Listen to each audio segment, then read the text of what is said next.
இந்த கிசுகிசுகள் தனிப்பட்ட கிசுகிசு வந்து ஒரு மாதிரி இந்த இந்த ஜமீன்தார் இந்த நாட்டியக்காரியோடு சுற்றி கொண்டு இருக்கிறார், இதற்கான தகவல்கள் விரைவில் வெளியே வரும், உங்கள் வண்டவாளம் தண்டவாளத்தில் ஏறும் அடுத்த வாரம் அப்படின்னு போடுவார்.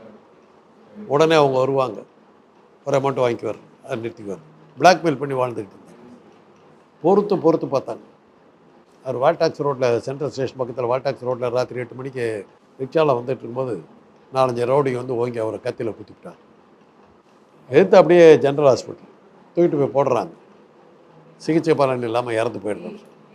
இறந்து போனதுக்கு பிறகு இந்த கொலையாளிகள் யாருன்னு ட்ரேஸ் பண்ணிட்டு வந்தாக்கா, கடைசியாக வந்து குற்றம் நிரூபிக்கப்பட்டது யார் மேலேனாக்கா, தியாகராஜ பாகவதர், என்எஸ் கிருஷ்ணன், பச்சைராஜா ஸ்டுடியோன்னு இருந்து மலைக்கல்லன் போன்ற படங்கள்லாம் எடுத்த பச்சைராஜா ஸ்டுடியோ, ஸ்ரீராம் நாயுடு 3 பேர்த்து மேலேயும் குற்றம் நிரூபிக்கப்பட்டு விட்டதுன்னு சொல்லி, அப்போ வந்து லண்டனில் தான் நமக்கு ஹைகோர்ட், ப்ரீவி கவுன்சில்னு பேர்.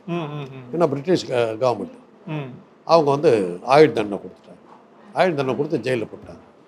அன்னைக்கு தமிழ்நாட்டில் இருக்கிற அத்தனை கட்சிகளும் இவங்களை விடுதலை பண்ணணும்னு நிற்கிறாங்க. பெரியார்லேருந்து அத்தனை பேர் உயிரை கொடுக்குறாங்க. ஒன்றும் முடியல. ஏத்துராஜுங்கிற ஒரு லாயர் தான் இவங்களுக்காக வாதாடுறார். அவர் பேரில் தான் இன்றைக்கி ஏத்துராஜ் காலேஜ் இருக்குது.